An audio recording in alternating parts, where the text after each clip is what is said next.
sur la chaîne MCL Modélis les amis, j'espère que vous allez bien. Pour tous ceux qui nous suivent, merci à vous, c'est super cool de votre part, il n'y a pas de souci. Alors aujourd'hui on va débriefer un petit peu sur le Kraton XB1 5e de mes ressentis à moi. Donc aujourd'hui ce véhicule, moi il m'a apporté que de la joie, que du bonheur, franchement c'est super cool. Rien n'est parfait, rien n'est infaillible, mais ce véhicule franchement j'ai mis la misère, il n'a pas bronché d'un centimètre. Je vais vous dire tout ce qui m'est arrivé et tous les bons moments et mauvais moments que j'ai vécu avec. Donc pour commencer, on va commencer par la carrosserie. Donc je pense que la carrosserie, par certains d'entre vous, vous connaissez déjà. Donc Arma, leurs carrosseries sont fiables, c'est pas ce qu'il y a de mieux. Moi ici, j'ai eu un mauvais crash, donc elle s'est pétée juste là. Et à l'arrière aussi, donc ce sont les faiblesses de chez Arma. Donc voilà. Mais sinon la carrosserie elle est en parfait état. Sur les côtés pareil, rien à dire de cette carrosserie, ça c'est cool. Donc, je vais rentrer dans le vif du sujet directement au niveau du moteur. Car moi, la première fois que j'ai roulé ce véhicule, j'ai eu un souci avec. J'ai mis un moteur 4985. Je pense qu'on était nombreux à avoir fait cette bêtise. Hein. Donc, le moteur il chauffait trop. Il emmenait bien le véhicule. Hein. Mais franchement, je partais vite à la sécurité. Donc, j'ai changé de moteur. J'ai mis un 1100 kV directement. Donc, un moteur beaucoup plus gros. Et un variateur 200 ampères que j'avais déjà dessus. Donc, voilà. Au niveau de ma direction, j'ai un servo Savox qui fait largement le taf, hein. Franchement c'est cool. Et franchement cette configuration que je suis en train de vous expliquer à l'instant au niveau du moteur, variateur et servo, franchement ils font largement le job, franchement j'ai rien à dire. Ça entraîne bien le véhicule, il y a une violence dedans. Moi en rapport transmission, je suis en 39-39, franchement pour le moment nickel, ça avance super fort. Donc vous voyez pourquoi je fais des gros backflips, donc j'en ai fait qu'un depuis. Donc voilà. Après j'ai aussi roulé hors caméra, donc c'était super cool, j'ai aussi fait des backflips et tout, mais bon voilà. Donc moi mon gros point négatif sur ce véhicule, ce sont les pneus. Les pneus franchement, ça m'a foiré, ils m'ont saoulé. Les pneus sont trop tendres, ils ballonnent trop, et franchement pour un rien ils se déchirent, pour un rien du tout. Donc j'en ai fait les frais dès le premier de mon utilisation. Donc voilà, donc là c'est pour ça que vous voyez j'ai des pneus Louis RC qui sont largement mieux. Il y en a qui m'ont dit oui Louis RC c'est lourd, franchement chacun son pilotage, chacun son avis. Déjà c'est mon véhicule donc je fais ce que je veux, donc c'est cool.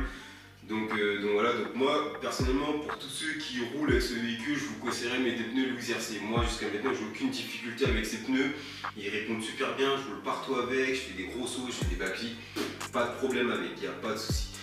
Alors au niveau franchement des cardans, nickel, ça ne bronche pas, mais moi cardan non rien. Donc désolé, un véhicule est un peu sale, c'est pas mon habitude de vous présenter un véhicule comme ça, il est sale, donc j'ai tout évité de le déplacer. Mais en tout cas, les noix de cardan, je n'ai aucun souci avec sur les noix de cardan du véhicule complet. Ils sont pas mangés, franchement cool. Les cardans, pareil, c'est nickel. Il y a un petit point qui me chagrine un petit peu, c'est au niveau du plastique, qui est fiable, mais il y a une limite. Il y a une limite, il faut dire c'est un engin qui est très lourd. Moi j'embarque des 8000 dedans, je suis en 2 fois 120C. Voilà, donc c'est un engin qui est déjà lourd de base, donc avec la taille du moteur et tout, donc ça a rangé du poids dedans. Donc moi à un moment j'ai fait un énorme gros saut sur la session crash que certains d'entre vous ont déjà vu. Et j'ai pété le triangle arrière gauche et la tête d'amortisseur sur la réception. Donc le truc était vachement haut. Je suis arrivé vachement vite sur le sol et en fait j'ai donné un coup de frein qu'il ne fallait pas et il a tapé dans le cul et malheureusement ça a pété. Ça arrive, c'est la seule pièce que j'ai pété sur le véhicule, le triangle et la tête d'amortisseur. Sinon je n'ai plus jamais rien répété depuis. La seule chose, faites attention car moi actuellement c'est le cas, sur mon triangle gros j'ai une fissure. Donc vous voyez, donc le cardan, j'ai une fissure, le triangle, excusez-moi, j'ai une fissure, donc il va pas tarder à lâcher. Donc désolé, hein, pour ceux que vous ne voyez pas, je sais très bien, mais le véhicule est tellement plein de terre, donc je vais essayer de redéplacer, excusez-moi. Mais j'ai une fissure, donc je pense que je suis pas le seul à l'avoir eu. J'en ai discuté avec des gars qui ont ce véhicule, qui ont eu des fissures dans les triangles, mais les triangles n'ont pas lâché. Donc voilà, mais pour le moment, j'ai plus eu de soucis sur les triangles arrière que les avant. Donc c'est pour ça que je vais passer vite en RPM pour éviter cette contrainte. Au niveau des amortisseurs, mais la tige elle est vachement plus grosse, hein. Donc je vais raconter une bêtise, je ne me rappelle plus de tête, mais la tige elle est largement beaucoup plus grosse, donc là on peut faire des gros sauts avec. C'est pas la tige, elle se tord plus du tout, ça n'existe plus. C'est pour ça que mon frère, sur la haute casse qu'il a actuellement, il va passer sur les mêmes axes d'amortisseur que moi, parce que la haute casse c'est sa faiblesse, c'est les tiges d'amortisseur qui se tordent. Donc c'est pour ça qu'on va mettre les mêmes tiges sur la haute casse. Mais franchement, au niveau des amortisseurs, j'ai strictement rien à dire. J'ai pas eu de problème de vis qui se dessert. Ça, j'ai pas eu la chance de connaître ça. Voilà, tant mieux, hein. Donc voilà. J'ai pas de problème de vis qui se dessert. Les tirants ont été revus parce que sur le outcast aussi, au bout d'un moment sur les sauts, les tirants ils rentraient sur eux-mêmes. Là, les tirants ont été revus donc ils ne bougent pas. L'aileron, support d'aileron, nickel chrome. Les cardans, franchement, nickel. Donc après, franchement, comme je vous l'ai dit, hein, c'est un véhicule qui n'est pas dédié pour tout le monde. Donc voilà. Je trouve, bon, c'est mon premier 1/5e, donc je découvre encore certaines choses avec vous en vidéo. Hein, donc voilà, donc là je m'aperçois, donc j'ai une vis qui est desserrée, je ne me suis pas rendu compte tout de suite. Donc voilà, mais franchement, ce véhicule-là, ça, nickel. Je vais faire des petites améliorations dessus, comme le soft servo, je vais le mettre en alu, d'autres choses encore. Au niveau du châssis, nickel. Le châssis n'est pas tordu, franchement, cool. Donc regardez, hein, franchement, le châssis. Donc voilà, hein, nickel chrome le châssis. Des rayures, hein, ça c'est comme tout type de véhicule, hein, donc ça on n'y peut rien. Les différentiels, nickel. J'ai ouvert mes diffs pour checker un peu. Pas de problème avec. Voilà. Donc franchement ce véhicule là, ça c'est pas un véhicule pour moi pour rouler sur le circuit. C'est un véhicule pour moi pour lui mettre dedans. Il est fait pour ça. C'est voilà, moi je bâche, j'adore ça. Pas forcément du bâche, à des moments je roule paisiblement pour moi-même. Voilà, mais j'aime bien faire des grosses en longueur avec, et de rentrer des backflips, front flip. Donc c'est un véhicule qui est vraiment excellent. Alors moi franchement je conseille. Moi je roule sur des batteries V-Line. Donc franchement les batteries V-Line, j'ai pas de souci avec. Mon frère roule sur bashing, il a aussi pas de soucis, donc après chacun son truc, donc voilà. Mais honnêtement, ce véhicule, dans toute la globalité, je n'ai strictement rien à dire. J'étais un petit peu sceptique parce que j'ai vu que les V1 avaient des soucis de pas mal d'endroits, donc là ils ont refait vraiment tout ce véhicule entièrement, il y a certains points qui ont été revus. Nickel, le pare-choc avant, qu'est-ce qui fait le taf celui-là, mais qu'est-ce qui fait le taf? Qu'est-ce qu'il en a pris? Il n'a pas bougé franchement d'un centimètre.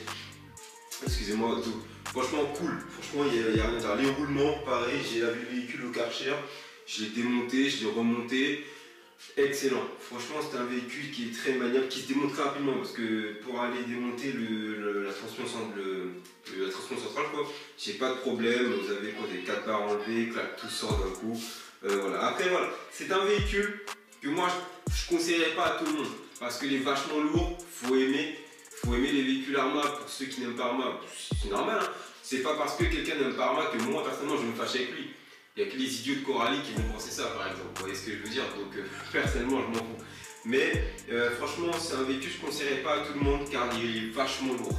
C'est franchement voilà. Après, libre à soi-même d'acheter ou pas, voilà, le véhicule qu'on souhaite.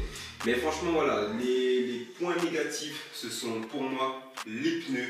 Et je conseille à tout le monde de renforcer les triangles arrière en RPM car j'ai des potes à moi qui l'ont fait, qui n'ont pas de soucis avec les triangles RPM une fois que ça a été renforcé. Donc voilà, le support d'aileron pareil, l'aileron en lui-même pareil, les tours d'amortisseur pareil. Franchement au niveau de la visserie j'ai pas de soucis.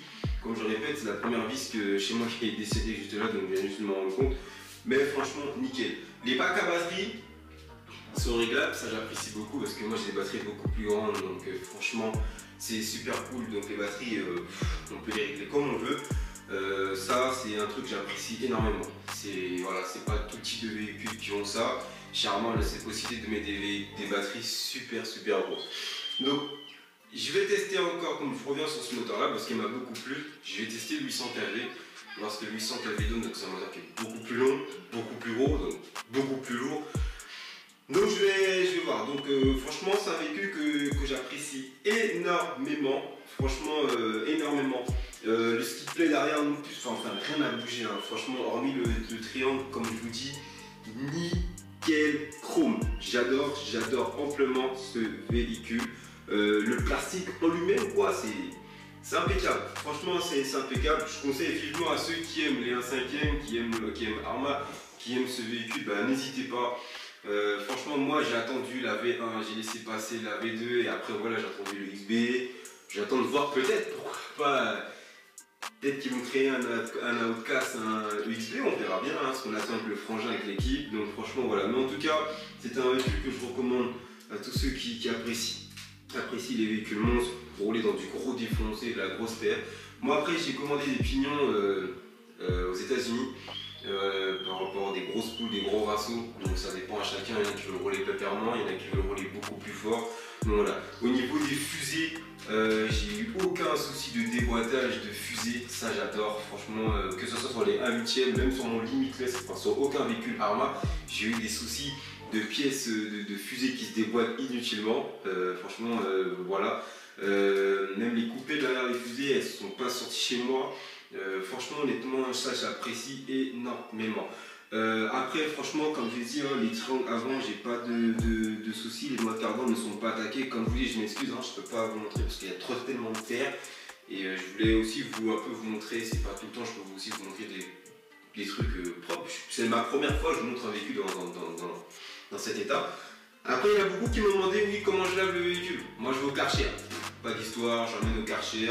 Une fois qu'il est au Karcher, je le nettoie correctement, je le graisse correctement, je le remonte, et ainsi de suite. Et après, voilà, un véhicule, pour moi, après chaque session, s'entretient. Comme là, c'est vrai que j'ai beaucoup roulé avec, parce que le temps était un peu humide ces derniers temps. Donc, le relaver, c'est pas forcément ce qu'il y a de mieux. Je me suis dit, bon, je vais une fois rouler bien avec, une fois que je ne vais plus trop rouler, je le mets de côté, et là, je vais faire l'entretien correctement. Mais voilà, entretenez bien vos véhicules, surtout, c'est très important. Bon, là, c'est vraiment les roues qui sont dégueulasses. Et franchement, les roues X-Pioneer Louis RC, j'adore. Franchement, j'ai pas besoin forcément des pneus ballon pour. Voilà, après, chacun émet de son pilotage, chacun émet de ses choix. Donc voilà, c'est pas parce que quelqu'un n'aime pas l'X-Pioneer que je vais forcément être en guerre avec lui ou quoi que ce soit. Non, chacun son délire. Donc voilà, mais franchement, c'est un véhicule que je recommande à tout le monde. Surtout fais pas la même erreur que moi, mettez pas un 985, ça va vraiment chauffer, il va pas aimer. Donc voilà, après moi j'ai mis un fort courant de décharge là-dedans pour que ça avance bien, je change des fois sans rincer. Donc voilà, franchement nickel.